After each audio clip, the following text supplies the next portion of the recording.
नमस्कार, मैं डॉक्टर अजीत भारती आज फिर आपके लिए CBSE board class 10th Hindi course A Kshitij काव्य खंड के अंतर्गत पाठ सूर्य के पद ये दूसरा भाग है। तो हम इसमें बहुविकल्पी अर्थात एमसीक्यू प्रश्न समझेंगे।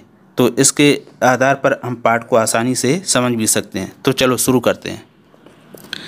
तीसरा पद, प्रश्न नंबर पहला, गोपियाँ किसे हरेल की लकड़ी कहती हैं? विकल्प उद्धव को, कृष्ण को, ब्रजवासियों को, इनमें से कोई नहीं। तो इसका सही उत्तर होगा कृष्ण को। प्रश्न नंबर दूसरा, वह कौन सा पक्षी है जो अपने पंजों में हमेशा एक लकड़ी पकड़े रहता है? तो विकल्प हैं हरेल पक्षी, कबूतर, तोता, मोर। तो इसका सही उत्तर होगा हरेल पक्षी। प्रश्न नंबर 3, गोपियाँ रात दिन किसकी रट लगाए रहती हैं? विकल्प है पिता की, कृष्ण की, माता की, इनमें से सभी की। तो सही उत्तर होगा कृष्ण की, यानी गोपियाँ दिन रात सिर्फ कृष्ण ही रट लगाए रहती हैं। प्रश्न नंबर 4, गोपियों को योग कैसा लगता है? विकल्प पहला कड़वी मूली के समान, दूसरा मीठे तरबूज के समान, तीसरा मीठी ककड़ी के समान, चौथा कड़वी ककड़ी के समान। तो सही उत्तर होगा इसका चौथा विकल्प सही है, कड़वी ककड़ी के समान। प्रश्न नंबर 5, गोपियों के अनुसार योग की आवश्यकता कैसे लोगों को है? विकल्प जो भटके हैं, जिनका मन स्थिर नहीं रहता है, जिनमें कृष्ण के प्रति आस्था नहीं है, इनमें से सभी। तो इसका सही उत्तर होगा इनमें से सभी।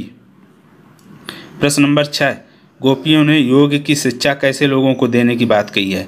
विकल्प जिनका मन चक्री के समान है, जिनका मन स्थिर नहीं रहता है, जो कृष्ण के दीवाने नहीं हैं। तीनों विकल्प सही हैं। तो इसका सही उत्तर होगा तीनों विकल्प सही है, यानी गोपियों ने योग की शिक्षा कैसे लोगों को कहा? तो उन्होंने कहा जिनका मन स्थिर नहीं रहता है, जिनका चक्री के समान घूमता रहता है, जो कृष्ण से प्रेम नहीं करते हैं, उन्हें ही योग की जरूरत है। प्रश्न नंबर 7, उद्धव गोपियों के लिए कौन सी बीमारी या व्याधि लेकर आए हैं? विकल्प लीवर की, हृदय की, योग की, मधुमेह की। तो इसका सही उत्तर होगा योग की। जब उद्धव गोपियों के पास योग संदेश लाते हैं तब वो कहते हैं इस बीमारी के बारे में हमने कभी ना सुना ना देखा, ऐसी बीमारी हमारे लिए लेकर आए हो तुम। प्रश्न नंबर 8, गोपियों ने किसके बारे में कभी सुना और ना देखा? विकल्प रोग के, योग के, शोक के, दुख के। तो सही उत्तर होगा योग के। गोपियाँ कहते इसके बारे में हमने कभी ना सुना है और ना ही देखा है। प्रश्न नंबर 9, मन, क्रम, वचन, नंद, नंदन, ये नंद और नंदन कौन है? विकल्प बाबा और दाऊ, कृष्ण और दाऊ, बाबा और कृष्ण, कृष्ण और गोपियाँ। सही उत्तर होगा इसका बाबा और कृष्ण। नंद बाबा को कहा गया है और नंदन श्री कृष्ण को कहा गया है। ये चौथा पद शुरू होता है।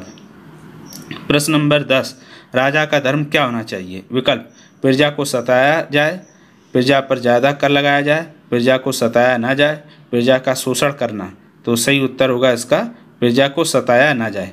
गोपियाँ कहती हैं कि राजा का धर्म यह होना चाहिए कि कभी प्रजा को सताया ना जाए। प्रश्न नंबर 11, गोपियाँ अब फिर से क्या पालेंगी?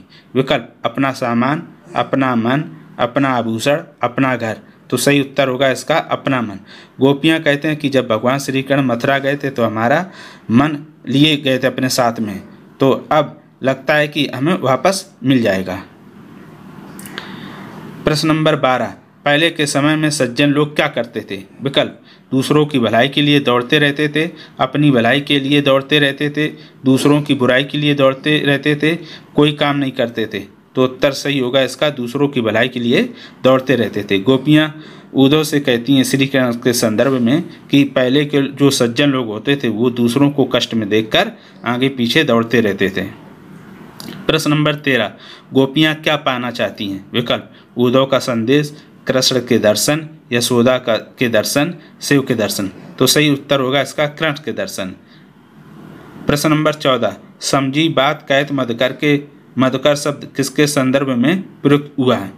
तो विकल्प है कृष्ण के, नंद के, उद्धव के, उपर्युक्त सभी। तो इसका सही उत्तर होगा उद्धव के।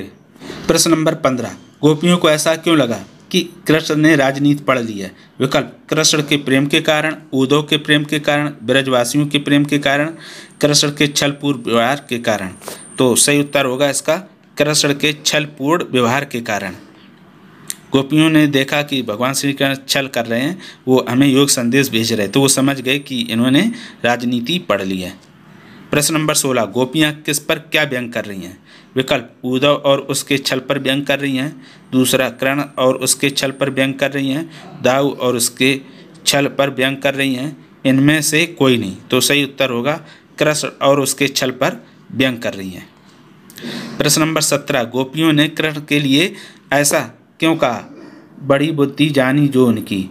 तो विकल्प होगा प्रेम संदेश भेजने के कारण, योग संदेश भेजने के कारण, विकल्प तीसरे में पहला और दूसरा विकल्प सही है, इनमें से कोई नहीं। तो सही उत्तर होगा पहला और दूसरा विकल्प सही है।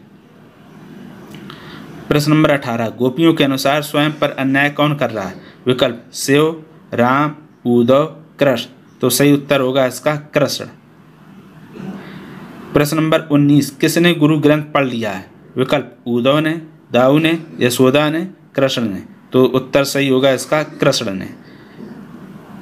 प्रश्न नंबर 20, मधुकर का क्या अर्थ होता है, विकल्प सही सखी, भंवरा, फूल, कबूतर। तो सही उत्तर इसका होगा भंवरा।